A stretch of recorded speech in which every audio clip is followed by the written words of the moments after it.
Ok, hola, hoy es la reunión del 1 de septiembre del 2025. Ya estamos en septiembre, Dios mío. Este, Así que, bueno, si ustedes no pudieron mirar un poco esas notas, yo hice una selección muy extensa, hice toda la obra de Freud, eh, buscando párrafos en los que se refiriera a la sublimación y no les mandé todo, les mandé los textos en los que Freud va variando Mm. el concepto, porque tiene como momentos en que lo va variando. Ajá. Pero Yo he sí, leído hace poco, a que se tenga presente. O ok, sea, no ahora, pero he leído. Ahora he claro. leído eso de la sublimación. ¿Vos, José, pudiste mirar algo? Sí, sí, sí, sí, aquí tengo algunas notas para Dale, conversar ahí. entonces, Algunas cosas, ¿no? También ok, quiero como, porque hay mucho para hablar ahí y también hay que hacerle como varias lecturas a esos fragmentos, sobre todo desde el principio. yeah. Cuando comienzo a hablar de las perversiones dije, ay, qué maravilla. Claro, pero ahí cuando habla de las perversiones infantiles se refiere al niño como perverso polimorfo, no Mm, como cuadro patológico. No es la sí, claro. perversión patológica. Es que la pulsión sexual puede fijarse en cualquier objeto. Ajá. Cualquier objeto puede ser un objeto sexual para el niño. Entonces, ahí perversión funciona como, incluso lo dice en plural, ¿no? Perversiones. No es todavía la nosografía de la patología perversa, ¿no? La estructura clínica. Este. Lo que creo que por ahí les puedo anticipar es lo siguiente. Freud, como les dije, trabaja plantea la sublimación desde textos muy tempranos, por eso yo les puse las fechas, ¿no es Mm, cierto? Y, eh, y organicé la cita según va avanzando. A lo largo de la obra va modificando el concepto de sublimación y lo va contrastando con otros conceptos.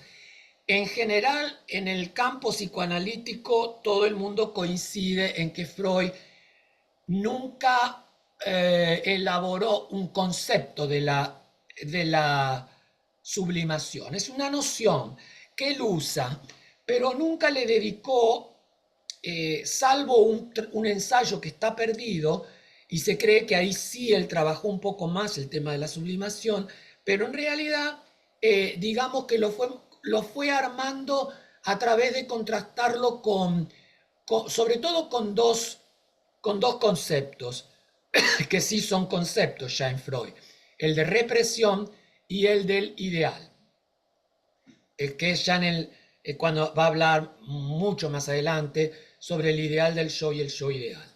Eh, y también luego va a aparecer en los últimos textos, cuando él ya se ocupa un poquito del super yo, va a haber algunos comentarios en relación a la sublimación y al super yo. Ya van a ir apareciendo, creo que van a ir surgiendo de la charla.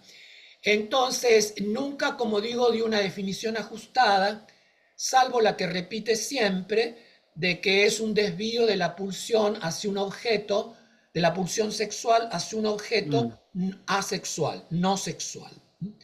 Entonces, pero no es un concepto que forme parte de la arquitectura del psicoanálisis. Los psicoanalistas discuten mucho el concepto de sublimación. Como yo les dije, estoy esperando que la Marta Jerez de la clase, esa que dijo que iba a dar en el seminario sobre la sublimación, a ver qué tiene que decir. Eh, Sin embargo, la sublimación atraviesa toda su obra y, como digo, el concepto o el argumento que se mantiene siempre es desvío de la libido sexual hacia un objeto, una meta no sexual. Ahora, acá hay que tener cuidado porque en mucha bibliografía psicoanalítica se habla, y él mismo lo habla, de la desexualización de la libido. Hay que tener cuidado porque la desexualización de la libido en Freud significa que la libido sexual, que para Freud siempre es sexual, eh, cambia de objeto a un objeto, se desvía hacia un objeto no sexual. Pero está la desexualización de Jung, que fue el punto de separación de Freud y Jung, cuando Jung plantea que la libido no es sexual, que la libido es una energía psíquica, nada más, pero no sexual. Freud nunca admitió eso, nunca admitió que la libido no fuera sexual. Entonces, el término de sexualización tendría como dos valores, uno en Freud y uno en Jung, pero no se superponen. Ahora, lo que Freud, veremos, nunca puede explicar, a mi entender, es cómo podría ocurrir que algo reprimido lograra una vía sublimada. Dice que algunos contenidos de la represión pueden ser sublimados, pero nunca explica cómo. Pero bueno, creo que después dice algo que podemos... Entonces, bueno, ahora sí, con estos comentarios generales, si ustedes quieren, larguen lo que se acuerden, lo que les parezca.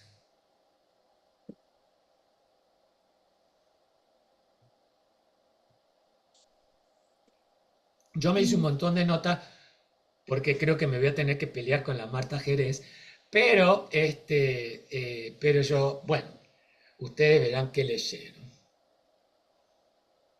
Yo tengo aquí una frase, Gustavo, de la primera parte que tú mandaste ahí sobre las perversiones no son bestialidades ni degeneraciones en el sentido patético de la palabra, ¿no?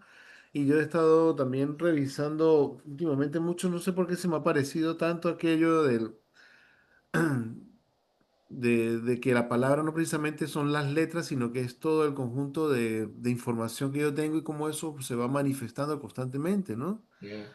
Y cuando comencé a leer un texto sobre las sublimaciones, eh, quedo pensando en eso. Las sublimaciones son realmente fantasías, son cuestiones que están ahí, que van surgiendo y van emergiendo a medida que yo voy trabajando, que yo voy avanzando sobre algún concepto. Por ejemplo, claro, todo el mundo va a decir, bueno, sí, el sueño, no sé qué cosa, todo eso, ¿no? Pero la sublimación sería que son esas imágenes que están guardadas dentro de, aquí dentro, no sé si están en el inconsciente, no sé dónde están, y emergen cuando yo estoy hablando realmente. Sería como esa parte de la lunch que me ayuda para yo entender Ya, el otro y que el otro me comprenda a mí también. ya, Porque si es en ese sentido, el cuerpo está hablando, más existen como elementos específicos de ese cuerpo que yo no puedo controlar y que hablan de otras cosas que yo no estoy controlando. ¿Sí me debe entender? yes, Entonces el otro hace una interpretación de esa sublimación, es decir, que como que lo real siempre está aflorando, como que siempre está saliendo, que, claro, aquí estoy metiendo manzanas y naranjas, ¿no? Meto de una vez el concepto de Lacan. no, no, pero está bien lo que estás diciendo, porque en la carta lo primero que puse fue la primera Eso sí. aparición de la palabra sublimaciones en plural en la famosa carta Fliss del año 1897, o sea, muy temprano. Todavía no hay psicoanálisis. El psicoanálisis empieza en 1900, 1901, podemos hablar de psicoanálisis, antes del psicoanálisis.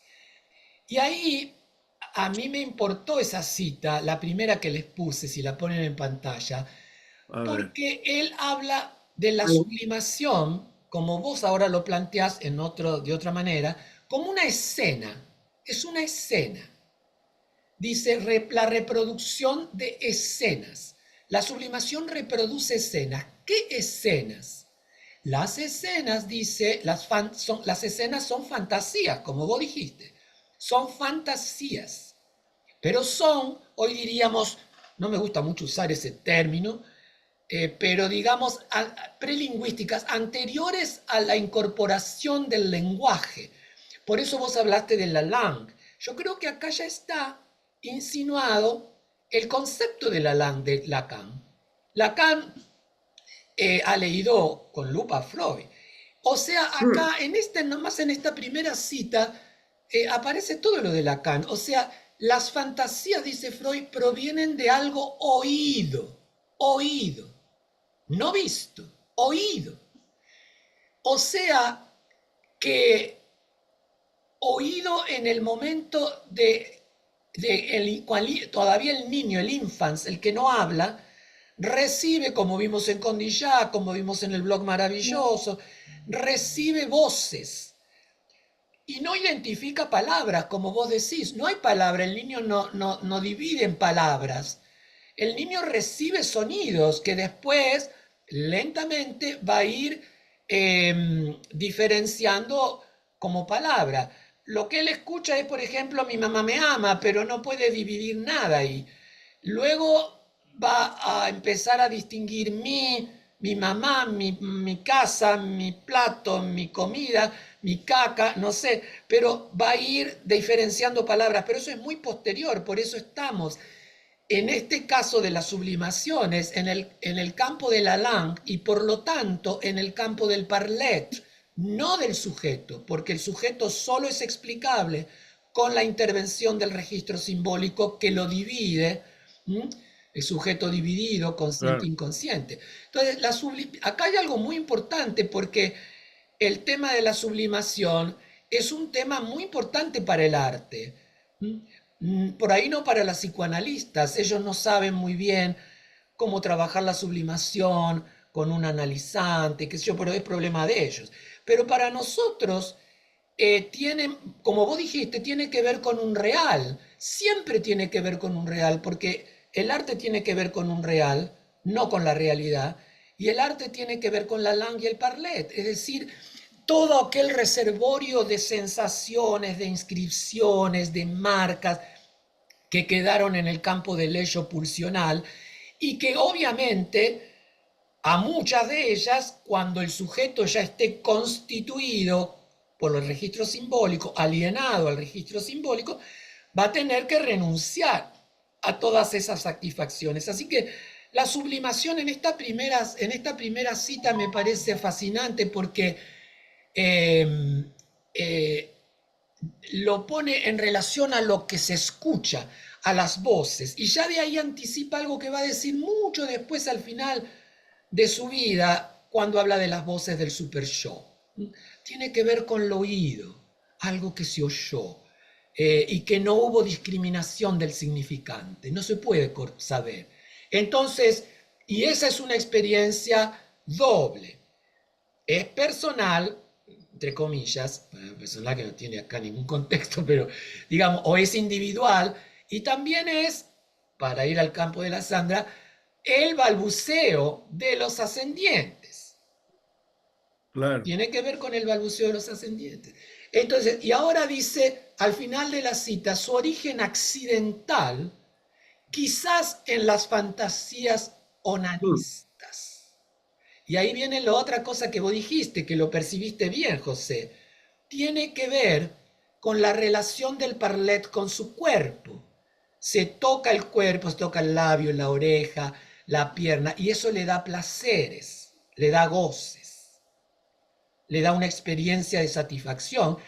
Y luego ya la cultura le dirá, ahí no te toques, ahí no pongas así, ahí no hagas esto. Ahí... Entonces tendrá que ir renunciando a esas pulsiones, a esas satisfacciones.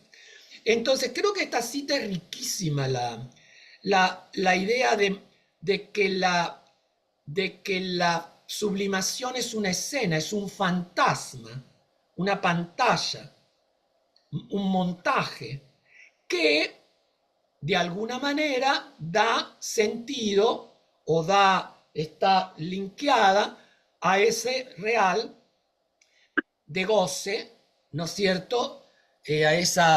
A esa satisfacción plena imposible de recuperar. Yo creo que sí lo captaste bien, José. Sí, porque he estado pensando en eso. Por ejemplo, yo sigo mucho, bueno, ya leo mucho a Iris Zabala, ¿no? La escritora puertorriqueña, que Bien, ella habla mucho sobre ese fantasma, esas cosas que se van, no, ella lo coloca como, como un velo, ¿no? Realmente, bien, es que un tienen velo. el cuerpo y que aparecen de repente. Dice, tú dices una cosa y el otro te entiende otra, pero tal vez sea por un conflicto cultural o a veces tú lo haces intencionalmente, ¿no? Como pasa con la literatura, nosotros tenemos miles de ejemplos, como lo que tú me estabas contando me acordé mucho de la China Iron, Ay, porque es eso, o sea, es jugar cuando tú empiezas a seguir la pista de qué significa eso, es que hay un significado atrás de eso. ¿Sí? Que fue marcado, o sea, que dice, bueno, hay un sustento conceptual que está hablando de otra cosa, no está precisamente hablando de ese personaje, sino hay algo que es como un conglomerado de ideas que hay detrás de esa palabra, ¿no? La frase como tal, ¿no? Que tú me dijiste, no, que era la mujer de Martín Fierro, claro, Fierro, hierro, la China Iron, todo Iron. lo que significa debajo de todo eso, ¿sí?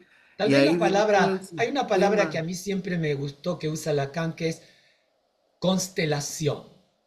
Una constelación semántica, ¿no? Una Claro. constelación semántica.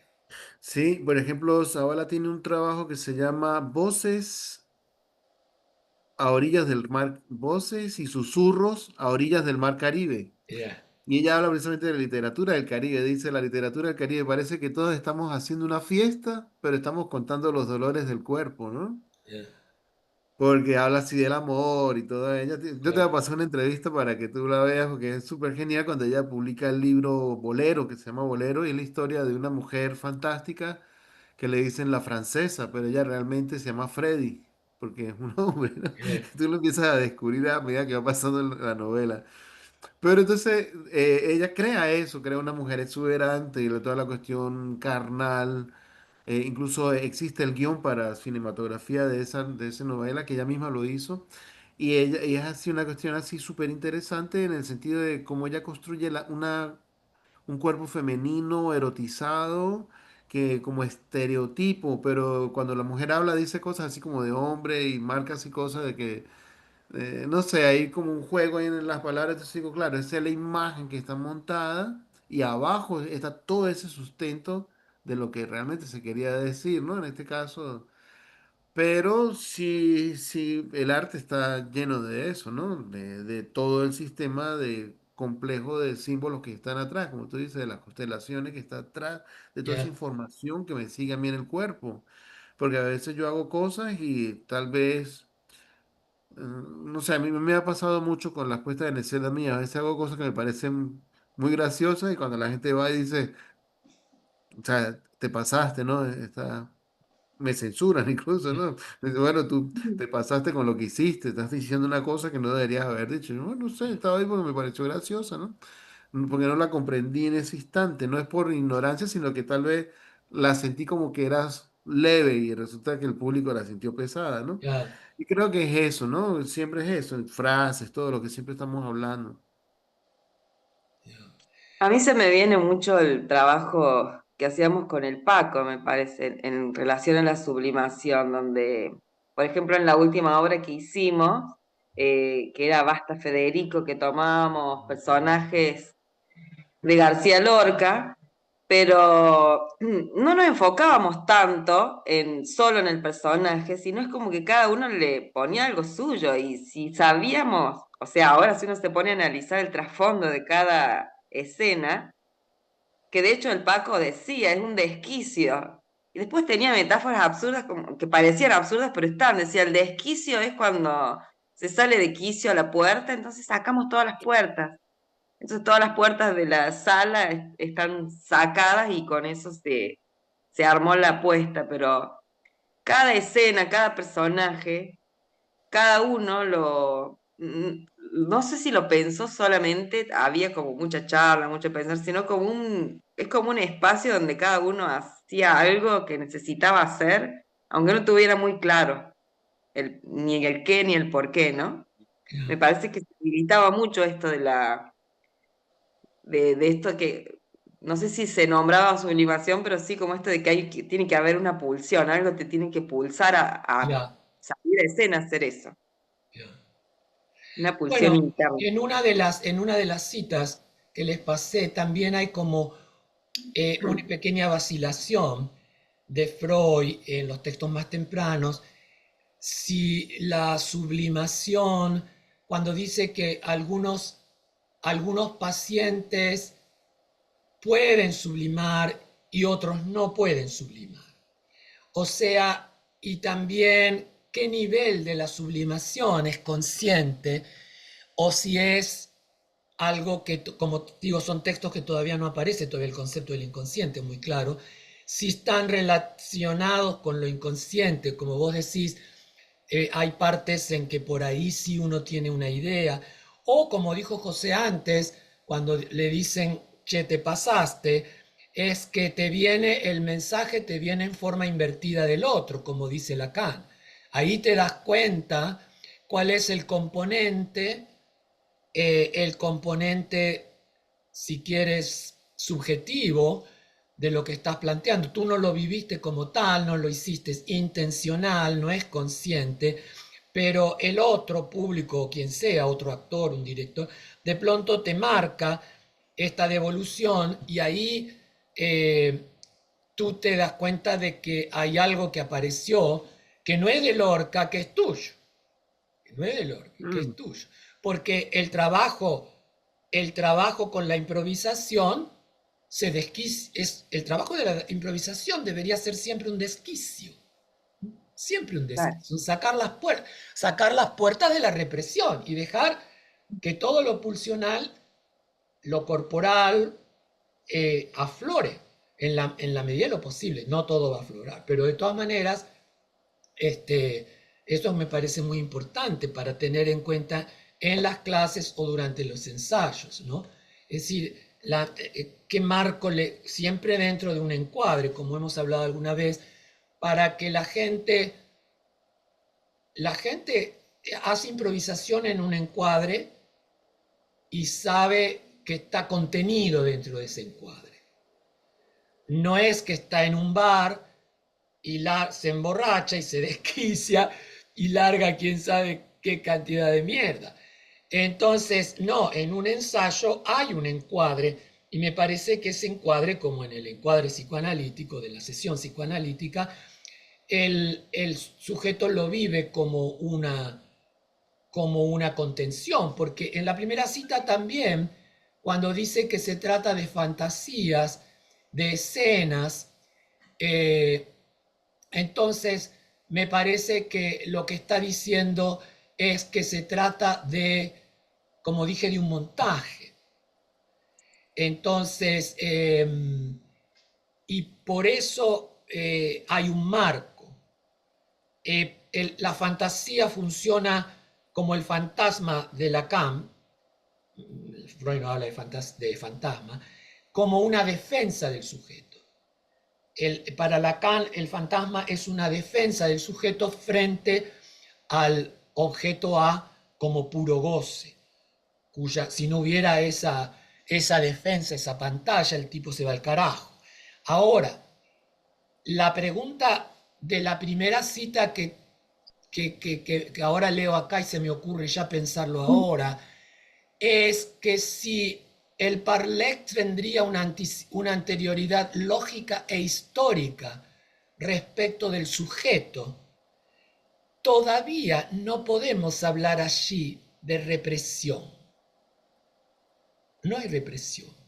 La represión viene en ese pasaje del Parlet al sujeto, cuando interviene el registro simbólico.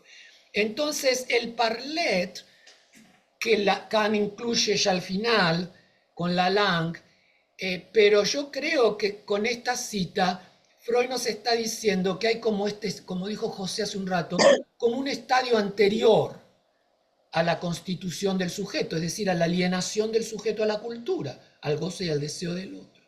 Es un momento en que es de un narcisismo puro, por eso después otro momento importante de Freud en el trabajo de la sublimación va a ser en introducción del narcisismo. Entonces, hay como un narcisismo total aquí, como la estatua de Condillac. Solo ella importa, está sola, recibe todas las sensaciones, placenteras, displacenteras, las registra, no las quiere volver a sentir, etc. El niño es como este infans, para decirlo más que no sea niño, un infans, ¿no es cierto? Todavía no tiene lenguaje, todavía no está capturado, no está alienado al discurso del otro, solo está ligado al deseo de los progenitores. Esa marca está. Entonces, pero todavía esa marca, digamos, no está activa para él. Entonces, pero me parece como una criatura que de pronto nada en todas sus satisfacciones pulsionales. Y ahí solo registra voces, palabras por la mitad, palabras juntadas, palabras, qué sé yo, portmanteau, no sé. Entonces la langue es eso, la langue es eso, es decir, estas resonancias de voces que no sabemos de dónde nos vienen. Entonces, y por eso creo que esa cita es alucinante de esta carta a Fliss, ¿no?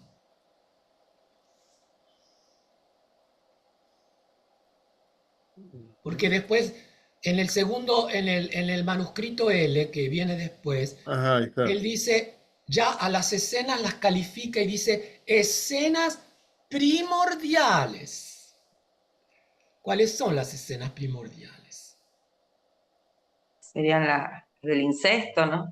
Claro, tiene que ver con esas escenas primordiales, o sea, escenas donde no hay nada prohibido, no hay nada prohibido, por eso lo de las perversiones, no hay nada prohibido, todavía no hay ley, todavía no está el otro, es el momento en que no está el otro.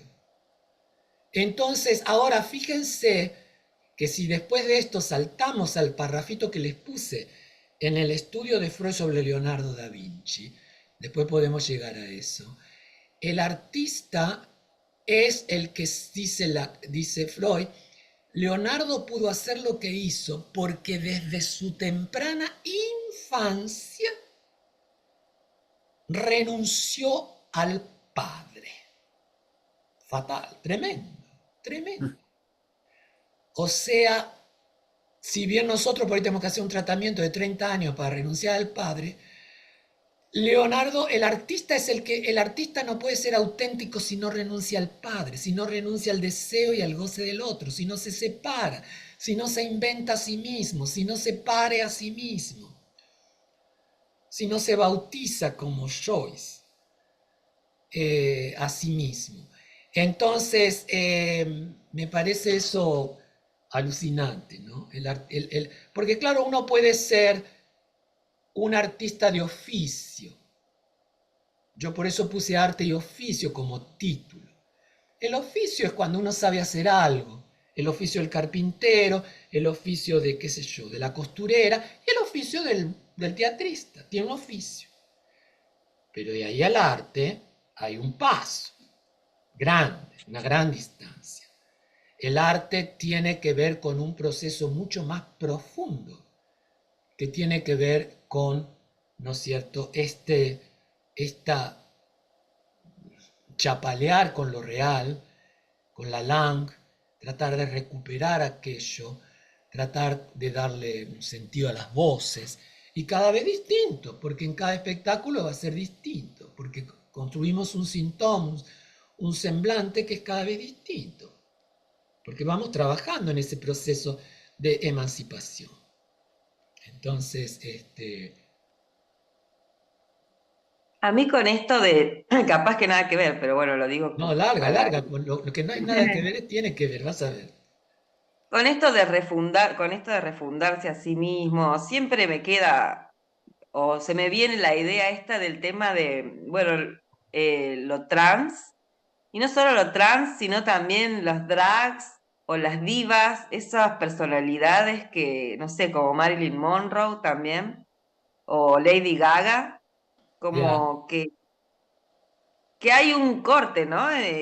Empiezan a vivir, bueno, en lo trans se ve muy claro, hay como un nuevo nombre, una nueva identidad, ya, pero en esta cuestión de las divas de antes, o sea, el Lady Gaga sería como lo más contemporáneo, donde se cambiaban el nombre, se tenían que hacer un cambio muy rotundo en su imagen y empezaban casi a ser otra persona y a partir de ahí habitaban como su carrera artística. Yo ya, lo asocio a que antes las mujeres tenían mucho, un peso muy grande en su rol de lo femenino, en el lugar que tenían que ocupar y para salir de eso se tenían como que rebautizar, no sé.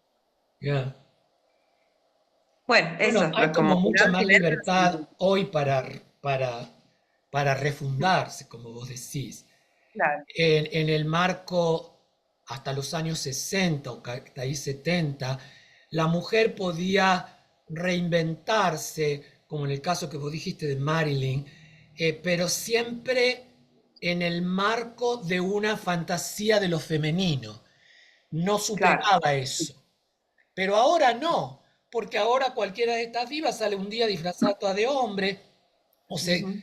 vive todo un periodo como hombre, luego como mujer, luego como cualquier otra cosa. Entonces, ahora no necesariamente se construye dentro del marco de lo femenino, sino que desborda eso. Ahí aparece el concepto de frontera que tanto le gusta a José. Tiene que, ¡prum!, atravesar eso y entonces tiene más libertad de refundición, de refundación, o de fundación, porque en realidad cuando los psicoanalistas, y creo que Jacques Salle-Miller también hablan de la reinvención del sujeto, no hay reinvención, porque cuando el sujeto se hace sujeto, no tuvo la libertad de inventarse, lo marcaron y se jodió. Ujú. Entonces, luego se inventa a sí mismo, se pare a sí mismo.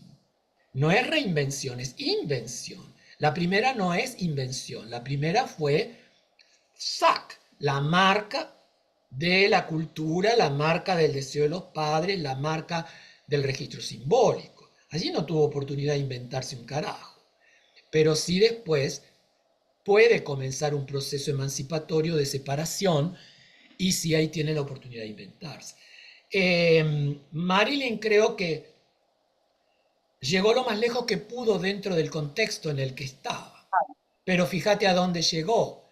Cuando llega a la frontera, se revienta, Ujú. pulsión de muerte. No sabemos si se le pasó la mano con la droga o si la mataron. Hay toda una tesis de que los Kennedy la mataron o la mandaron matar. Sabía demasiadas Claro, así cosas. que venido de afuera, ella sabía que estaba como en un lugar peligroso y se quedó. Peligrosísimo. Ella sabe que estaba en un lugar peligrosísimo, Claro, pero se da cuenta cuando ya no tiene opción. Ya no tiene opción de que- salirse de ahí. Porque aparte cogía con los dos. sí, sí. O sea, entró en zona de peligro, ya en una Y zona que esto era el de los poder. excesos de lo no fálico, vuelo del barrilete y no pudo regresar. No pudo regresar. Es muy raro que eso le pase a Madonna, que le pase a Lady Gaga. Me parece como que Claro, están más advertidas, ¿no? sí, sí. Ya. Algo de eso de manera como más mínima sería, o más, no me sale la palabra, más focalizado, puntual. Me parece que es un proceso que a veces, según el personaje, ¿no? Al momento de Mm. comenzar la actuación, o en cuanto uno ya se está maquillando, se está preparando, hay como un corte que se hace donde Oh, ya, uno ya. eh, deja a la actriz para entrar en el personaje. Sí, ahí hay todo un Sí, proceso Sandra, de... ¿sabes qué? Disculpa, Ya. Gustavo. Sigue, Sí. sigue. Ah, bueno, Sandra, te voy a comentar una cosa. Yo estoy trabajando con una actriz, realmente son dos, aquí en Ciudad del Este, en Paraguay, ¿no? Voy ahí una vez por semana a mi trabajo, pero el trabajo con ella ya viene desde el principio de año, que ellas mismas fueron escribiendo sus textos y construyeron como unos personajes, pero son como unas extensiones de ellas. Pero Mm. ahora, desde hace ya 4 semanas, vengo trabajando con ellas el montaje, cómo crear. Y una chica me dijo el sábado pasado, me dijo, mire, José, yo me siento muy incómoda con usted, no me encuentro con usted. Yo le dije, pero ¿por qué? O sea, ¿alguna vez fui grosero? O sea, fue lo primero que pensé. Me dijo, no. es que el personaje yo lo había que escrito de una forma y ahora la puesta en escena, yo me estoy dando cuenta de que usted le dio la vuelta por otra forma muy diferente y ella está buscando, tiene otras tonalidades que yo no quería que ella tuviera. Le dije, bueno, ¿y por qué no la dejas? No, es que está creciendo muy linda y por eso estoy peleando contigo y peleo con ella todos los días. Ah, Ya, esto es fantástico. Fantástico porque ese es el proceso, o sea, que se salga del cajón donde ella se lo había creído, que es lo más difícil. Yo entiendo cuando tú dices, cuando salgo de la actriz, porque los actores, como dice Gablowski, un amigo mío me dice, los actores son la raza maldita, ellos quieren ya, sí, aprender ya, yo ya sé eso, yo soy el que sabe, yo tengo mi cuerpo, pero cuando él se mueve desde ahí, se da cuenta de que hay otras formas de esa interpretación y que tal vez el personaje da otra vida, no es el color que ella estaba pensando o que él estaba pensando, sino que ahí volvemos otra vez a esto. Hay un bloqueo de esa imagen que es la que yo tengo, pero realmente hay otra imagen detrás de todo eso. Están saliendo otras informaciones, están saliendo otros semblantes que no se había percibido en la primera parte, ¿no? Esa es la maravilla, por ejemplo, Gustavo, tú dijiste una cosa es el oficio, que el oficio fue eso, llegar a escribir la obra, organizar los cronogramas, reunirnos no sé bien. cada cuánto, pero ahora el artista se da cuenta de que va más allá, ya tenía todo listo, ya tenía todo construido, ahora estoy construyendo otra cosa que no era lo que yo estaba pensando. Cuando pasa eso, yo digo ahí sí es el proceso de la creatividad, ahí es donde está aflorando todo eso que tiene adentro, toda esa fuerza visceral que ya no se había percibido que tenía, está saliendo en cada ensayo. Por ahí voy a hacer un video y después les paso el video del ensayo, porque son bien intensos los ensayos y hay cosas muy físicas y me gustaría compartirlo con ustedes porque es eso, ella quería hacer una cosa maternal, así como, ay, sí, la mujer que fue jodida, que lo obligaban a aprender las recetas de la mamá. Pero el personaje dice, no, o sea, me niego a eso, pero sin decir no. Si te dice las frases, y es con un juego irónico, todas las frases, primero dice, cómo se prepara una chipa, chipa guazú. Entonces ella comienza el proceso de preparación con su propio cuerpo, así como este es el choclo, no sé qué, y me obligaron porque es un momento de nostalgia, pero es una cosa así de rabia que ella dice, cuando dice de nostalgia, de unidad familiar, no sé qué, por Dios.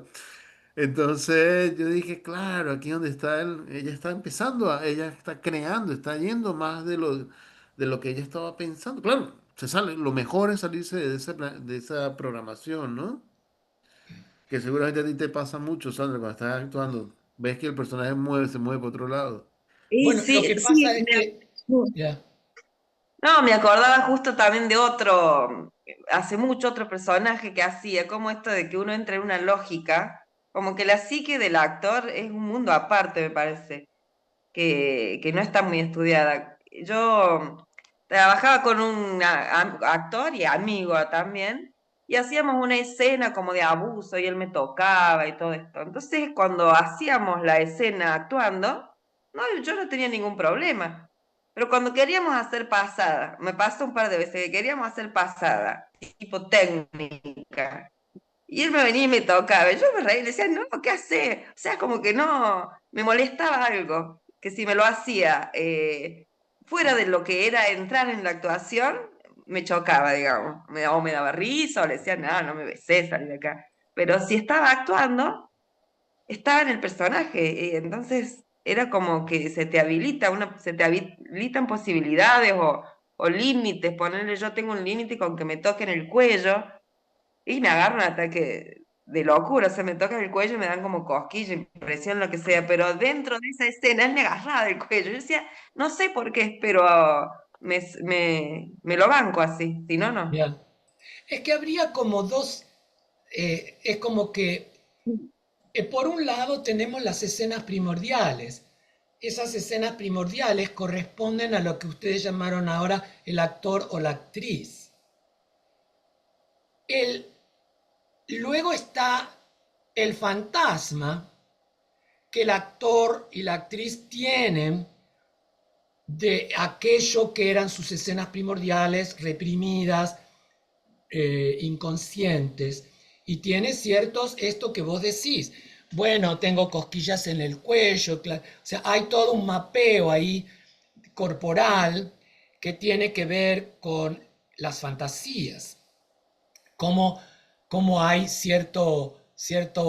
ya un fantasma o una fantasía como un marco, que si el chavo este te sigue haciendo cosquillas en el cuerpo, puedes llegar a experimentar un dolor excesivo o una reacción violenta excesiva porque no la aguantás, porque, digamos, remite ya al objeto a la carne viva, ¿no?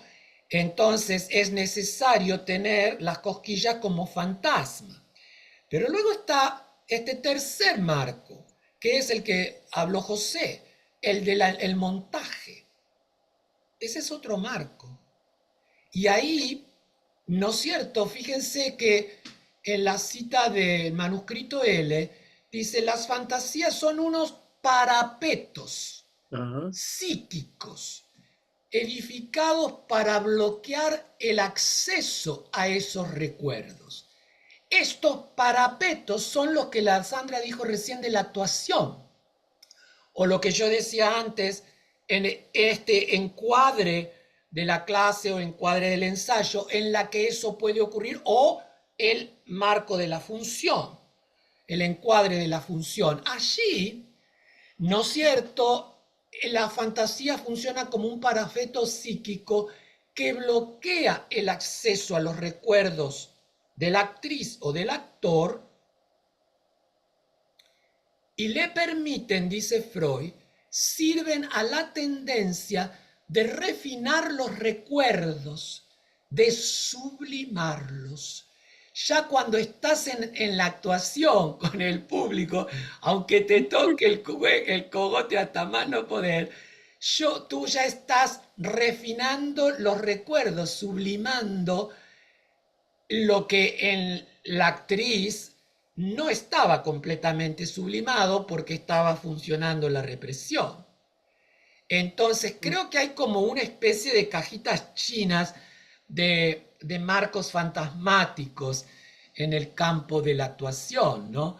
Y, y por supuesto sigue insistiendo Freud, son establecidas por medio de las cosas que fueron oídas y que se valorizaron a precup, retroactivamente, con posterioridad, y así combinan lo vivenciado y lo oído, lo pasado de la historia de los padres y antepasados, acá lo que decíamos de los ascendientes, con lo visto por uno mismo. Es decir, acá se genera todo un complejo muy grande pulsional. Entonces, las fantasías son a lo oído como los sueños son a lo visto. Vean que acá lo oído, que luego va a ser la voz como objeto A en Lacan, la pulsión invocante, ¿no es cierto? Lo oído es anterior a lo visto, a lo visto. Entonces, en Condillac habíamos visto que lo anterior, que Freud desliza en esa famosa nota 10 del malestar a la cultura, yo creo que hay un anterior a lo visto, a lo oído, que es lo olfateado, el olfato. Condillac, ¿se acuerdan que empezaba con el olfato? Lo olfateado es una experiencia más visceral de lo pulsional, está ligada al asco, a la vergüenza, el olfateado está muy cerca de lo que sería el objeto A como carne viva, que no lo podemos soportar, ¿no es cierto? Que es lo que le ocurre a muchos estudiantes que quieren ser médicos, van a la primera clase donde empiezan a cortar un cadáver y se caen redondos desmayados porque no pueden afrontar la carne viva, no pueden, ya no pueden. Entonces, por eso digo, no, ahí el fantasma no los contiene como para ver esta operación de cirugía. Entonces, y luego tendríamos lo oído y luego tendríamos lo visto que corresponde al sueño. Entonces tendríamos lo olfativo que correspondería, ¿cómo diría? a lo más visceral y originario de lo pulsional, luego que no tiene nombre, luego tendríamos lo oído, que va a tener después relación con el super yo, y luego tenemos lo visto, que va a tener lo oído como relación con la fantasía, y luego lo visto en relación al sueño. En Y cuanto van subiendo las sensaciones, ¿no? las tres cosas operan en un ensayo y en una clase de teatro. Son ineludibles, están ahí. ¿Se acuerdan cuando la Chela contaba que no soportaba olerlo a este tipo, o que él la oliera? No me acuerdo cuál era lo que contó en el ensayo, Sí. que él la olía y ella no podía soportar que la oliera. Entonces, y bueno, luego está cómo nutrimos las improvisaciones con fantasías oníricas o parecidas al sueño, ¿no? El trabajo de Enrique Buenaventura sobre el sueño en la improvisación teatral es una maravilla total. Mm. Sí, ahí, Gustavo, ahí sí podríamos hablar de, por ejemplo, la teoría de los adyectos, ¿no? De Kristeva, ¿no? Que Ya, ella parte de ahí, de los fluidos del cuerpo y todas esas sensaciones que aparte crean como una forma de, ¿cómo se llama? O sea, ellos pasan una información que tú vas a crear un concepto a través de ahí, por ejemplo, desde lo asqueroso, de lo grotesco, ya, sí, entonces, es decir, eso está ahí, pero me trae un recuerdo de algo, de algún momento de mi vida que no soporto, la sangre, por ejemplo, la sangre, los excrementos, el sudor. No es que existen, o sea, no es que ellos son asquerosos por naturaleza, es que hay algo de que a mí me pasó que me produce una repulsión ante ya, eso, ¿sí? Por ejemplo, cuando Bataille escribe ese texto, porque ella sale hablando de eso, y sale el texto de Bataille, aquel de el pequeño, ¿no? Del tipo que se masturba frente al cuerpo de la mamá, que está muerta. Entonces dice, es una cosa terriblemente fuerte, ¿no? O sea, asquerosa, pero es la imagen, porque si tú no tienes unos referentes de controles, tú dirías, bueno, pero es que es normal, pues te ya, masturbaste frente a un muerto, ¿no? Pero tú dices, bueno, pero es que es el cuerpo de la mamá, es el cuerpo de no sé qué, es el cuerpo que se maneja. Y ahí viene todo el juego de los aspectos. Entonces, cuando tú estás en los sistemas de actuación, hay unos referentes que los actores y todo el equipo tiene así de hasta dónde está permitido hacer, cómo él huele a tal cosa, él me permite hacer tal cosa, yo puedo avanzar un poco más en esta parte de improvisar, porque es mi referente, mi mundo abyecto es el que se está moviendo ahí y dice, bueno, lo acepto, no lo acepto, no, no me gusta, es decir, pero se puede por ejemplo, largar porque está ah, en un marco, que es el del ensayo o de la claro, clase. y Eso ahí, no lo haría en su casa o no lo haría en la escuela. O sea, no lo haría en un espacio que no ha sido pensado para eso. Que no ha sido, yo pienso que cualquier estudiante o cualquier actor llega al ensayo, llega a la clase, ¿no es cierto? Entra, ya sabe que ahí hay un protocolo, que ahí hay categorías, coordenadas, en donde puede darse un paseíto por lo no fálico, los excesos, todo el campo de lo pulsional. Puede darse ese permiso, porque eh, el, el- lo que cuando el niño al principio no tiene asco ni de su caca, ni de su vómito, ni de los olores, ni nada. Eso le va a venir después con la represión cultural. Entonces es la prohibición, es la ley la que lo va a poner. Y luego tiene que, en esta escena de un niño masturbándose frente al cadáver de la madre, no la recuerdo en los textos de batalla, pero de todas maneras, así como la contás, ¿no es cierto? Es porque si la madre está muerta, ya es la cosa, das Ding. Das Ding. Entonces, la masturbación, como dijo antes, fantasías onanistas, ¿no es cierto?, es el último recurso de construir un fantasma frente a ese cadáver, frente a esa cosa, que ya no es su madre, ya es madre y no es su madre. Porque lo que tiene que ver con lo asqueroso, con lo abyecto, es que siempre tiene que ver con el objeto A como residuo, como resto, como basura. Es lo que ha quedado, lo que Lacan dice en ese último seminario también, creo, en el 27, creo que dice, la cloaca de la civilización. La cloaca. Es decir, todo lo que no se pudo civilizar. Y el teatro se sitúa y se instala en lo que no se pudo civilizar. Nadie haría una obra, como creo que dije una vez, con una familia normal, todo bien, donde no hay ningún conflicto, todo está bien, el padre trabaja, la mamá está contenta, los niños van a la escuela. O sea, nadie haría una obra así, tiene que haber conflicto, y para que haya conflicto, tiene que haber un quilombo, tiene que haber un desquicio.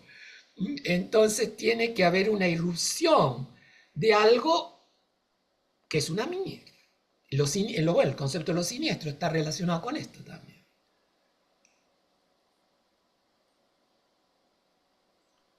Claro, porque es el desajuste, ¿no? Es El el desajuste. malestar el que hace el teatro, ¿no? Es ese malestar, ¿no?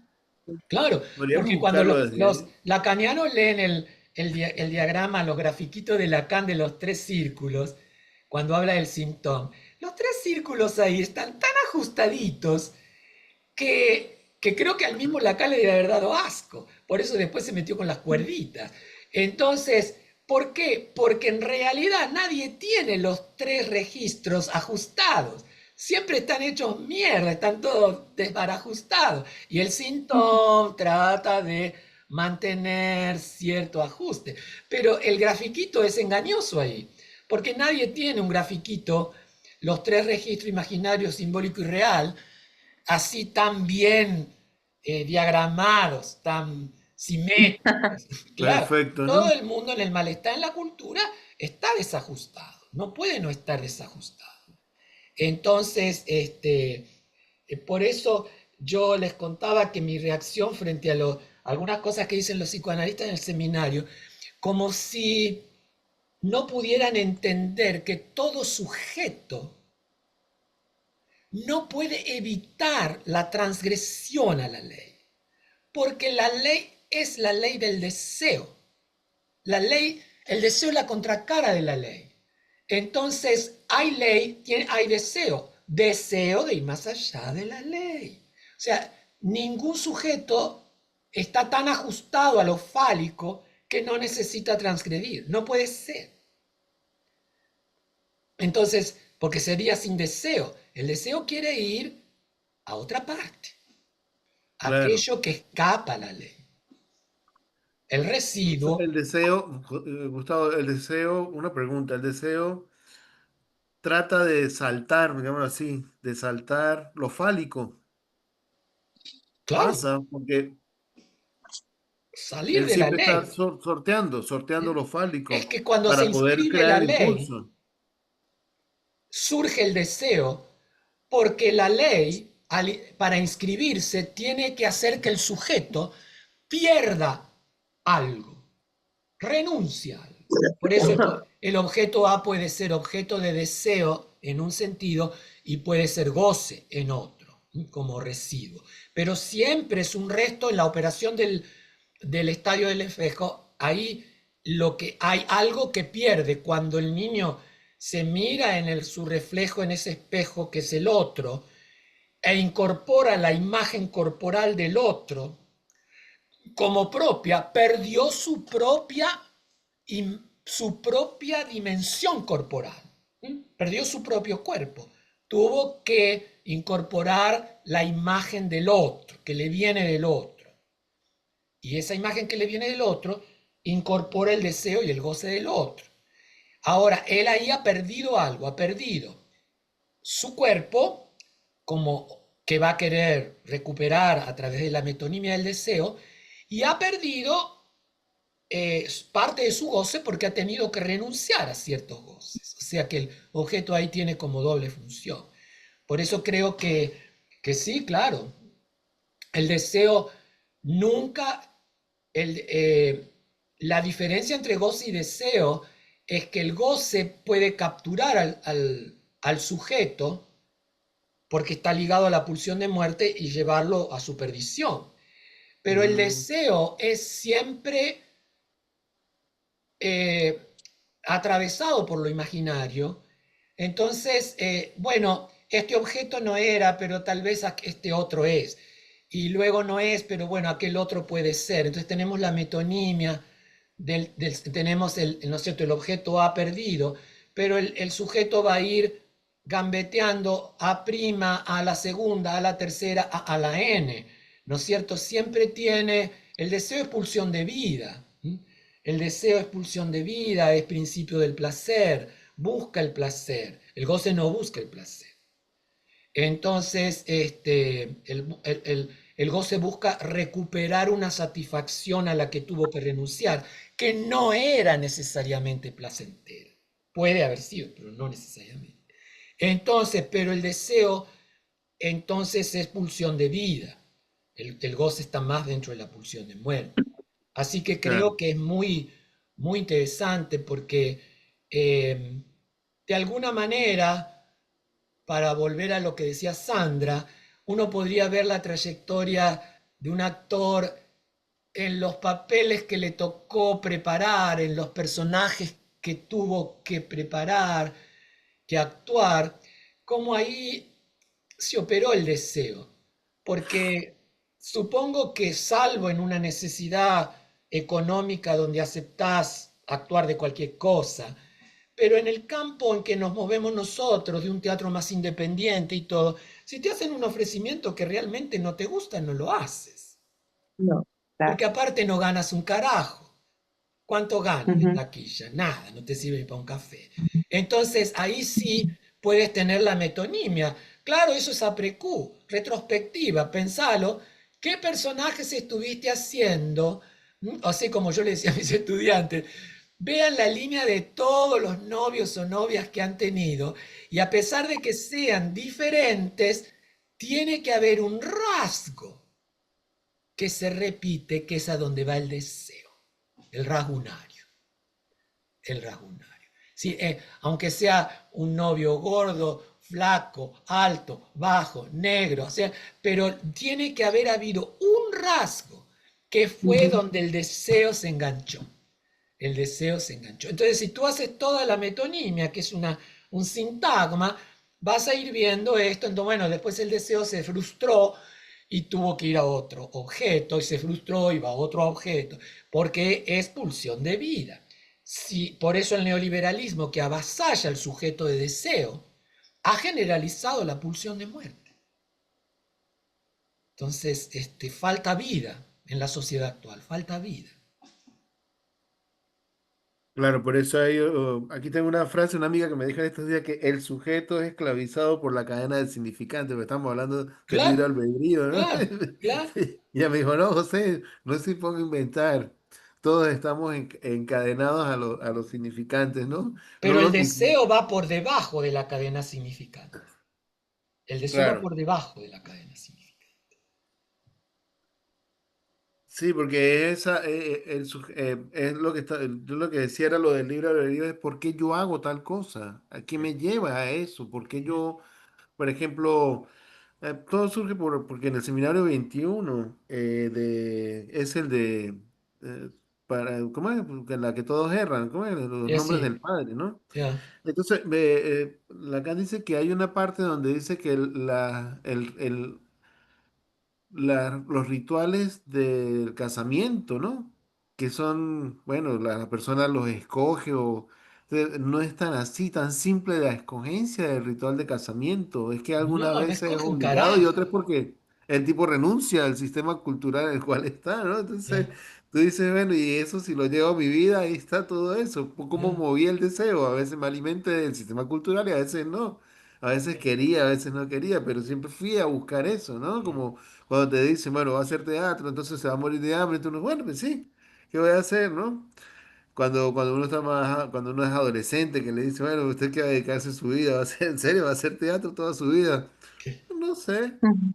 ¿sí? Claro, mi papá casi se cae de culo cuando, porque claro, en la clase media media, de la que provengo, el futuro estaba pensado en los años 50 y pico, 60, médico, abogado y no me acuerdo cuál otro lado. Y entonces, y cuando mi papá me trae un mate y me dice, bueno, ¿y usted qué va a hacer? Bueno, confirmé mi inscripción en filosofía y letras para hacer literatura. Mi papá, bancario, con su sueldito, su vida toda armadita alrededor de ese marco. ¿Y usted de qué va a vivir, no? O sea, ¿de qué vas a vivir? Entonces, bueno, qué sé yo. Sí, después mi papá, muchos años después lo entendió. Porque en el fondo, eh, qué sé yo, eh, en el fondo tiene que haber una separación. O sea, yo no podía seguir con los objetivos de la familia Geirola y de los ancestros y de los espectros de esa familia. Muy temprano me separé de todo eso. Yo soy como la oveja negra. Yo nunca Ujú. pude participar de todo eso. Todos eran bancarios. El tío de mi papá era el presidente del Banco Popular Argentino, la autoridad máxima. Todos trabajaban ahí en el banco porque los ubicaba él. Y venía 2 por día a mi casa para ver que yo fuera a trabajar al banco. Yo me negué siempre. Yo me negué a 2 cosas siempre. A la escuela privada y a entrar en el banco. Yo tenía trabajitos horribles, asquerosos, pero me los buscaba yo. Y luego renunciaba yo cuando ya estaba harto y me buscaba otra cosa. Pero digamos, y luego viene esto que vos decís, uno en el deseo está la elección de carrera, la elección de pareja. Hay muchas gente que elige su pareja justamente para sintomatizar la aversión al padre, pero no logra deshacerse del padre. Justamente elige una pareja que va a irritar a su familia. Qué sé yo, una familia católica y el chico o la chica se buscan un novio judío. O una familia media racista blanca y el chico se enamora de una negrita. O la chica de un negrito. O sea, siempre hay una sintomatización de aquello que no funciona en esa familia, como un intento de separación. Ahora, si el deseo estaba ligado a pelear con el padre, no dura mucho, porque si no estaba enamorado del negrito o de la negrita, realmente si no era su opción, liberada de su conflicto con la familia, eso no dura mucho, eso no, bueno, por ahí dura 50 años, pero una vida infeliz. Entonces, ahí hay que tener cuidado porque todo lo que tenga que ver con el deseo entramado entre lo simbólico y lo imaginario es muy engañoso, es muy engañoso. Ahora, Lacan funda su ética en de lo único que uno puede ser culpable es de haber cedido en su deseo. Y yo me felicito porque yo nunca cedí en mi deseo. Por lo menos en relación a todos estos ancestros y estos antepasados. Yo nunca cedí en mi deseo. I'm sorry, he tenido días que no tenía para comer más que una manzana, vivía en lugares de posilga lleno de cucarachas, pero yo no cedía en mi deseo. Jamás me aparecía en mi casa decir, papi, dame unos pesos para ver si puedo comprar una hamburguesa. No, jamás, jamás, jamás. Pero no porque Claro, supiera psicoanálisis, estaba ya en mí eso. Después sí puedo reciclarlo cuando hice los tratamientos, empezar a entender todo eso. Pero no estaba, no era algo que yo hacía, digamos, a nivel consciente. O sea, yo no soportaba, no soportaba eso. Y por eso siempre viví lejos de mi familia. Yo no soportaba la familia. Para mí es una cosa enfermiza. Entonces, sí, iba para Navidad, pasaba, pero 15 días. Y ya después me borraba todo el año. Y ya después me vine a Tucumán, después me vine a Estados Unidos, o sea que, qué sé yo, podría haber terminado, qué sé yo, en Nepal, pero bueno. claro, porque ahí cuando uno trabaja con los actores siempre pasa eso, ¿no? Uno termina comprendiendo por qué es que A ver, hay una cosa que a mí, y hablando de esto de la sublimación y todos esos puntos de conexión sobre el deseo. Una de las cosas que a mí me llama mucho la atención siempre es porque tú siempre trabajas con el mismo tipo y perfil de artistas que te rodean. Ya, Sí, casi siempre busca como los mismos freak. Tienes como dice mi Sí. compañera, dice, usted tiene un circo freak ahí alrededor suyo que siempre van llegando, ¿no? Entonces ya, digo, sí, me encantan además de eso, ¿no? Pero es una particularidad de siempre, incluso es por no sé si es por la forma de los montajes, el tipo de, no sé, hay como unas conexiones y eso facilita mucho los ensayos, facilita mucho para convencerlos de hacer ciertas cosas en la puesta en escena, ¿no? ya. No decir, ay, pero ¿qué no hace esto? Agárrese por aquí, haga tal cosa, vomita aquí en esta parte, escupa aquí, tómese Llegue más esto. lejos, ¿Sí? desafíese, llegue más lejos. Sí, entonces cuando te das cuenta, tú dices, ah, tengo una catarsis yo mismo aquí con ellos, ¿no? Logro Claro, liberar muchas ahora con lo cosas, que estás ¿no? hablando me acabo de anotar una pregunta que creo que lo que surge de lo que Sandra dijo y ahora vos reafirmás. Yo me hago esta pregunta terrible, por ahí voy a escribir el articulito con esta pregunta. ¿Qué satisface la actuación?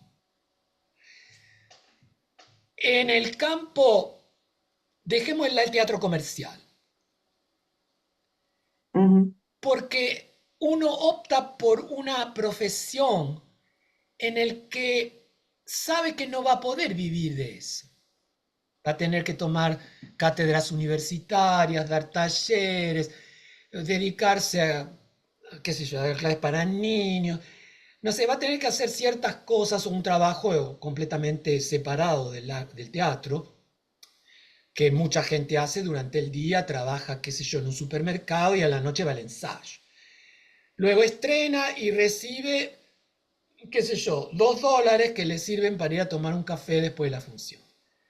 ¿Qué satisface la actuación? Y esa pregunta creo que es paralela a preguntarse qué satisface la sublimación. Porque la actuación es una sublimación, es una oportunidad de sublimar, es una oportunidad de explorar lo abyecto de uno mismo o del personaje o de la obra. Es decir, ¿qué satisface? ¿Qué satisfacciones están en juego para que un chavito, una chavita, ay no, yo voy a tomar clase de actuación, yo quiero ser actriz? Entonces, ahí que se está jugando, ahí hay un deseo que está jugándose. Claro, hay una manipulación de ese deseo, porque yo me acuerdo, la nieta de mi amiga, esta profesora de Salta, una chavita muy reverente, muy avispada, me decía, yo Gustavo te voy a ir a Los Ángeles, me voy a instalar en tu casa porque yo quiero ser actriz de Hollywood. Entonces le digo, bueno, pero ¿tú quieres ser de Hollywood o quieres ser actriz? Porque hay una diferencia ahí. O sea, ¿quieres estar en Hollywood o quieres ser actriz? Porque no necesariamente van juntos actriz de Hollywood. Bueno, le digo, mira, es un largo camino para llegar a ser actriz de Hollywood. Vas a tener que primero ser actriz. Y eso es un camino largo y muy espinoso. Entonces la chavita como que me mira, claro, porque tenía las imágenes de los medios y todo. O sea, mi pregunta o lo que yo le quería decir, ¿estás segura que tienes el deseo decidido de ser actriz contra viento y marea, aunque nunca llegues a Hollywood? Porque Hollywood no es lo que te va a satisfacer. En el largo camino de un actor tiene que haber otras satisfacciones. No puede ser. El aplauso puede ser una satisfacción. El haber tenido éxito con una obra puede ser una satisfacción. ¿No es cierto? El haber sentido esa comunión, como dice Stanislavski, con el personaje, puede ser una satisfacción. No sé, como que me parece que hay un repertorio de satisfacciones involucradas en la actuación que para mí no dejan de ser sublimaciones, porque son elaboraciones artísticas, no son meramente explosiones pulsionales como podría ser una histeria de conversión. No es una histeria de conversión, es algo a la que el sujeto va, quiere ir, tiene un deseo de ir. Es Luego un por ahí se deseo de... frustra y se va del Tú, taller, pero bueno, tú dices, la otra vez dijiste algo así como deseo desenfrenado, una cosa así como que con frenesí, así que no puede parar, porque es un ya. deseo que no para. Sí, No, pero eso ya sería una compulsión. pero en ese sentido de que ella va a actuar siempre porque quiere actuar, porque siempre va a querer esa performance, esa presión sobre su cuerpo, es que es un estrés que tiene, además es un estrés, y Ujú. disfruta de Sí, ese siempre Deseo, estrés. cuando está por salir dice, ay, ¿quién me manda a hacer esto? Pero ya. yo Yo digo mientras siempre eso, hablaba, cuando estoy sí, ensayando durante el proceso, digo, ¿quién me manda a mí a meter cuando se me empiezan a complicar las cosas? ¿Y yo por qué, para qué mierda me metí en esto? Porque yo estaba dirigiendo estudiantes del college, tenía mi sueldo, el hacer teatro no me agregaba ni me sacaba sueldo, y yo decía, ¿para qué me metí en todo esto, la verdad?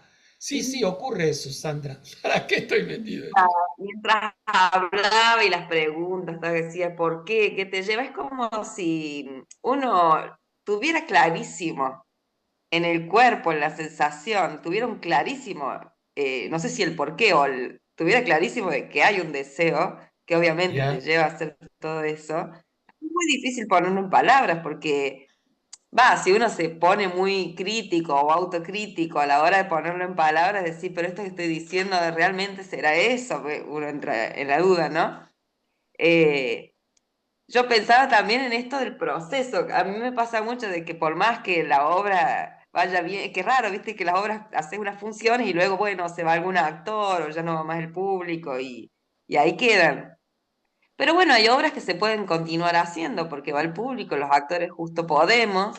ya, Pero a mí siempre me pasa ponerle que siempre quiero estar en un proceso nuevo. Es como que más allá de ir y mostrar, lo cual también me gusta, o como es que es el broche final, es como esa necesidad de estar siempre en una, siempre creando una nueva. claro. Mm. No, no Es que ya estar cuando estás en diciendo, la bueno, función y has hecho funciones y la obra bajó o no, o sigue haciendo, pero el deseo, ese deseo ya se satisfizo. El deseo es el eterno claro, es la creación, me insatisfecho. parece.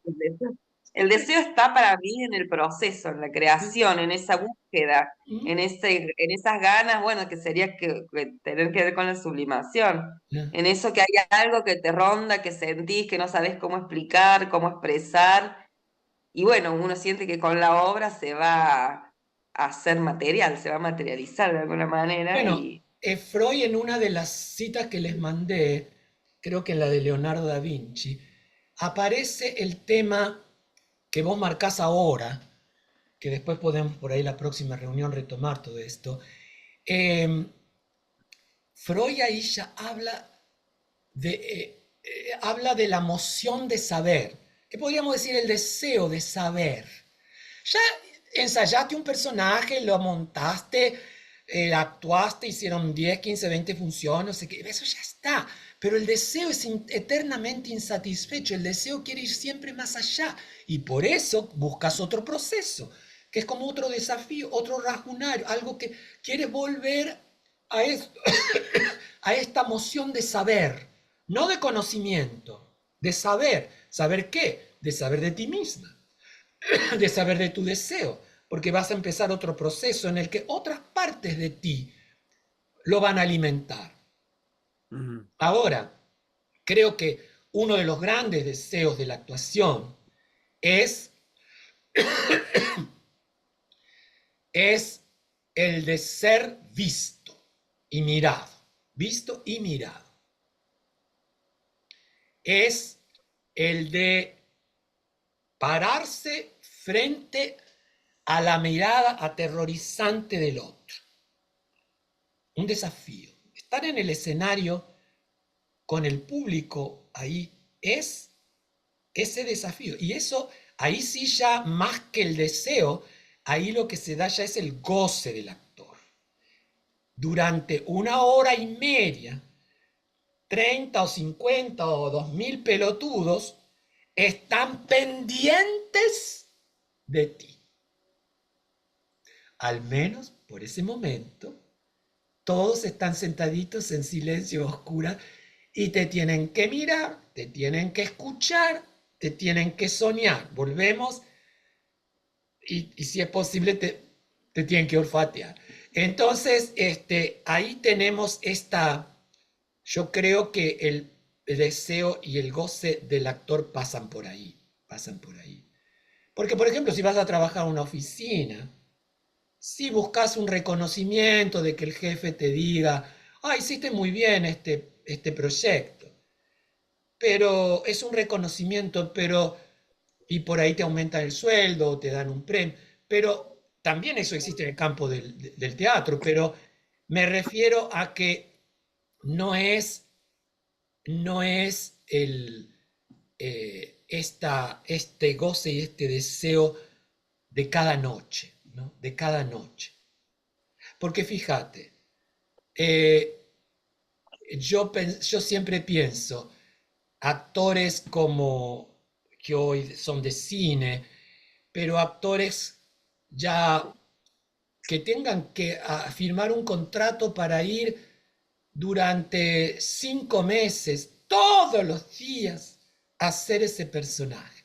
Y hay días que estarán bien, otros días mal, otros días no tienen ganas, y de pronto llegan, y en ese proceso del que vos dijiste, de vestirse, de maquillarse, ahí comienza la pulsión de vida otra vez. Estaba deprimido, estaba triste, tenía dolor de estómago, pero ahí se le pasa todo. Y sale a escena y ya le pueden tocar el cuello todo lo que quiera, que no pasa nada. O sea, ahí aparece, ¿no es cierto?, la pulsión de vida, el goce. Entonces, creo que todo esto es muy interesante para repensarlo, ¿no? Y habría que ver la otra instancia de la sublimación, que por ahí sería bueno charlarla más en la próxima reunión, que es que si la pulsión, la emoción, cambia de meta de un objeto sexual a un objeto no sexual. Yo no participo de esa afirmación de Freud, creo que Freud al final tampoco. El objeto nunca deja de ser sexual, el objeto del arte. Depende de cómo entendamos, no del sexo, sino de la sexualidad, que tiene que ver con la libido, con un principio de placer, con algo estético. ¿No es cierto? Pero eso pongámoslo aparte ahora. Lo que quiero ir es al tema de que si elijo una meta civilizada, un objeto valorado socialmente, como dice Freud, valorado culturalmente, civilizado, cosa que después no va a tener que repensarlo eso más adelante, pero es porque la otra cosa que mueve al actor, lo sepa o no, es lo erótico. Lo erótico respecto de su cuerpo y lo erótico respecto de que el arte no puede dejar de ser un lazo con el otro. Tú no haces teatro para ti misma, para estar en tu casa. Tú haces teatro para montarte arriba de un escenario que te miren. O sea, Mm, montamos el artista pinta para el otro, compone para el otro, esculpe para el otro, danza para el otro. Entonces, ahí hay un discurso, y ese discurso que hace Lazo es un discurso amatorio. Es decir, otra de las cosas que mueven al actor es el amor. Amor al teatro. Whatever, sea lo que sea que eso significa. Muy amplio. Pero el artista está motivado por el amor. Por eso ahí vamos a ver qué pasa cuando la Marta Queré dijo, no, la sublimación no hace suplencia amorosa. Well, no sé si no hace suplencia amorosa. Yo creo que hace suplencia amorosa, pero por ahí después cambio de opinión. Pero de todas maneras, vamos a ver cómo lo justifica ella. Sí, claro, hay artistas que hacen del arte una prótesis amorosa, taponan, serían los teatristas del oficio, taponan su angustia con hacer y hacer y hacer y hacer obras. Entonces, pero no hay un proceso, como dijo Sandra. no hay una moción de saber, de querer saber, otro proceso, que plantee otras cosas, que me involucre con otras cosas y ahí me toque otras cosas. Entonces creo que este tema de la sublimación como parapeto amoroso, como lazo amoroso, es muy importante en el arte, es muy importante en el arte. Aunque el artista no se dé cuenta, aunque el artista odia a todo el mundo. ¿No es cierto? Que son un tipo, qué sé yo, como Macedonio Fernández. Ah, que se vayan todos a la mierda, yo no escribo para nadie. ¿Cómo que no va a escribir para nadie? Entonces, no, el artista lo sepa o no, lo acepte o no, está involucrado amorosamente, porque su obra solo se realiza en un discurso amoroso. Ahora, pregunta,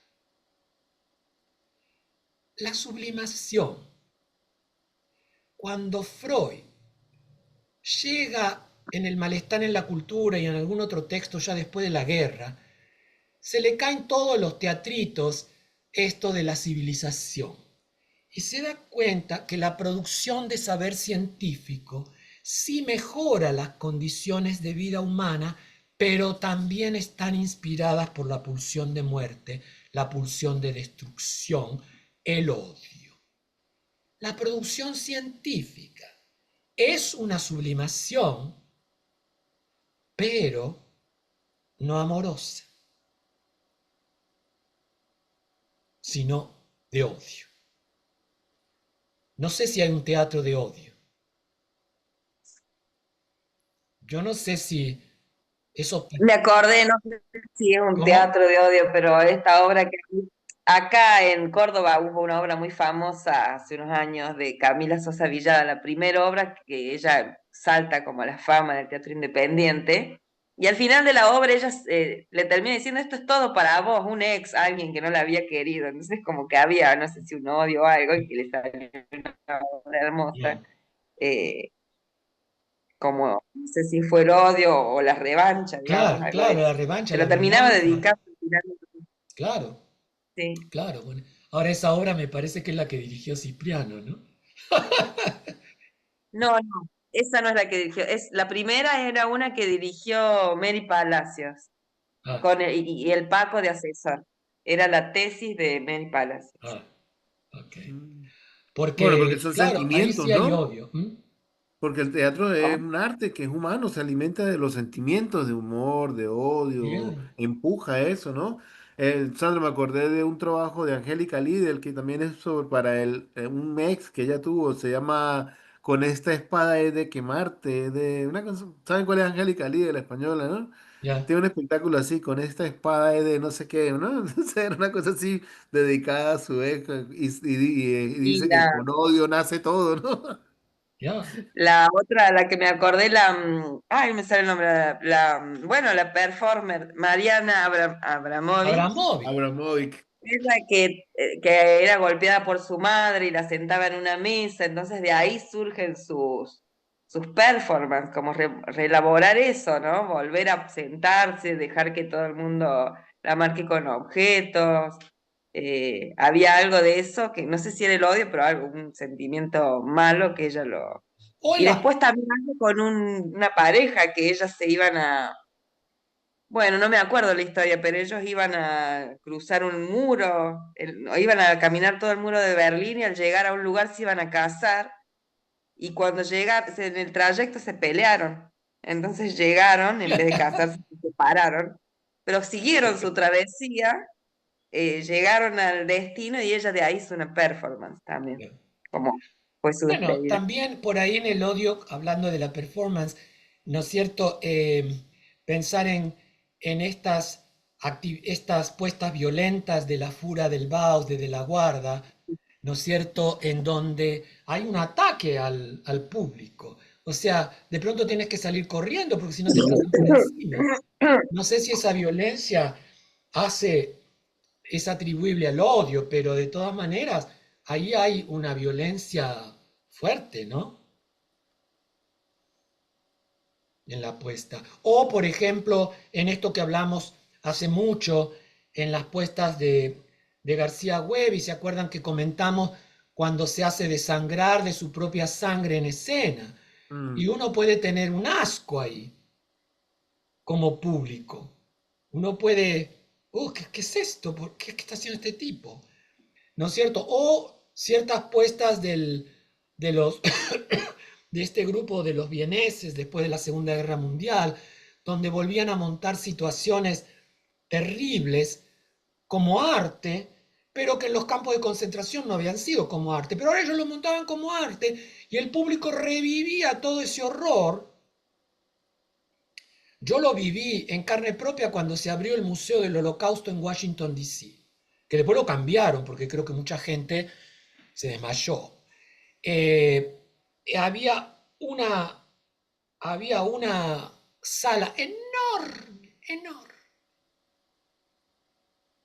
Solo había en el piso pelo humano.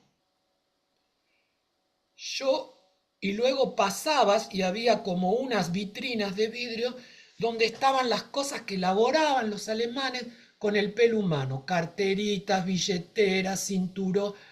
Yo, cuando vi todo ese pelo humano, realmente casi vomito. Lo mismo que Ay, esa es ocurre. otra cosa que me da asco. Yo vi una muestra, eran todos pelos humanos, pero qué asco porque lo sentí en la garganta. Ay, Luego por sacaron el pelo porque creo que mucha gente no lo toleró y pusieron zapatos, llenos de zapatos, que les hacían sacar antes de entrar a las cámaras de gas. Entonces es una cosa muy tremenda eso, es muy visceral, es muy visceral. El asco es ya estar frente a la carne viva, soportable. Entonces, no, sí, creo que por ahí también habría una beta para explorar sobre el registro del odio en la actuación o en el arte, ¿no? Por ahí más en el arte que en la actuación. No, regularmente el arte parte de cosas así que son muy intensas, ¿no? Y el odio es una cuestión intensa. Creo que El odio gran es muy parte intenso. de la producción artística nace de ahí, Claro, ¿no? pero tú puedes Contemporáneo. hacer cosas esperpénticas, puedes hacer imágenes brutales como las de Francis Bacon, pero eh, ahí hay siempre una elaboración artística como semblante, erótica, ¿m? Erótica. Hay una apelación, una demanda a conversar con el público. Pero en una escena en la que yo, por ejemplo, no puedo ver las escenas esas de cine donde a alguien le cortan una pierna o una mano o los dedos, es tremendo. O sea, ahora cuando ya hay toda una elaboración artística, como en el caso, como digo, de Francis Bacon o de otros pintores que han pintado cosas, escenas brutales, pero está el semblante, está el marco del cuadro. O sea, no es el odio puesto ahí, hay todavía un registro erótico de apelación al otro, de demanda al otro. Entonces, quiere hacer lazo social, quiere decir algo, quiere denunciar, quiere hacer algo, Mm. pero cuando vos tenés que ver las operaciones de la, ¿cómo se llama esta performance, esta mujer que filma sus operaciones de cirugía y se deforma, o el tipo el Estela que se hizo sacar una oreja y se le hizo poner en el otro lado? ¡Ah! Eso es una cosa ya de una No, no, ya. perversión terrible. Ahí sí hay odio. Gustavo, sabes que yo tengo un compadre que vive ahí en Chihuahua. Él es del profesor del conservatorio, ¿no? Es un compositor, se llama Lupino Caballero. Ya. No sé si lo has escuchado, es muy contemporáneo. Y él tiene una composición musical que son 687 tiros Oh, y van en una secuencia. Entonces, un día estábamos tomando y yo le dije, ay, por cierto, quería preguntarte, ¿esos 687 tiros son de qué? Me dijo, 687 muertos que hubo en el año 2012, ¿no? ya. Solamente en la ciudad por tiros, asesinados. Entonces, él los coloca como en varias dimensiones y va sonando. Cuando tú lo colocas en cuestión 365 segundos suena todo eso, ta, ta, ta, ta, ta, ta, ta, y suenan diferentes tonalidades. Qué horror. Es muy contemporánea la cuestión. Entonces, era eso, porque nace de esa frustración, ¿no? De esa cuestión de ver a sus amigos muertos y todo, y colocarlo por ¿cómo se llama? La naturalización de la violencia. Entonces coloca esa obra y es muy violenta, y además colocada así en frente de lugares donde fueron asesinadas las Claro, personas. revive todo. Es demasiado. Ahí es carne viva. A lo mejor montada en otro lugar, no es carne Claro, viva, pero ahí es carne. Ahora, dijiste una palabra importante. Lo nombramos en alguna de las charlas, creo que en el primer año, y dijimos que íbamos a volver y nunca volvimos. Pero es un tema que está relacionado con esto, que es el famoso cuadro de Lacan de privación, frustración, castración. Los tres, ese cuadro que hace, con cada una tiene un nivel y tiene un objeto especial. Por ahí habría que ver, porque también por ahí este teatro del odio tiene que ver con la frustración. Yo no recuerdo bien el cuadro de Lacan, pero por ahí podríamos retomarlo porque funcionó. creo, no me acuerdo, está en un seminario temprano, pero no me acuerdo bien en cuál. Pero ya le voy a preguntar a la inteligencia artificial. Entonces, pero creo que podríamos hoy terminar aquí porque ya Sandra se salió Sí, y podemos ya seguir con la sublimación, lo que queda de los textitos de Freud, por ahí agregar este cuadrito de Lacan, que creo que puede ser muy interesante verlo, porque ¿cuál es el también, cuadro? ¿eh? ¿Cómo se llama el cuadro? Espérate, déjame ver, yo me voy a El Perplex. de lo necesario, la contradicción, lo indecible, lo No, no, no, contingente. no. Es privación, frustración, castración.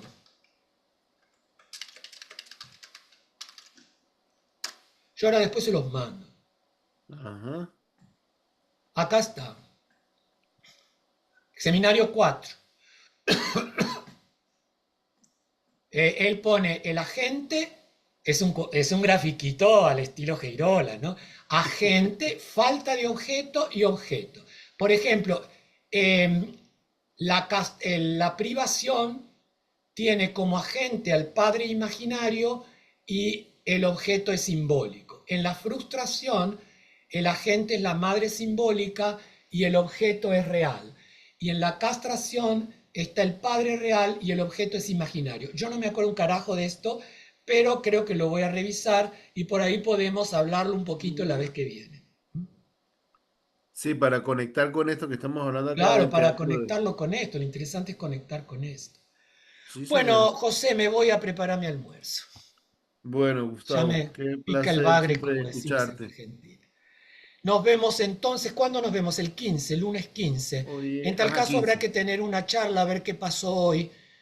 Si, bueno, de la Chela sabemos por qué, pero no sabemos qué le pasó a Cipriano.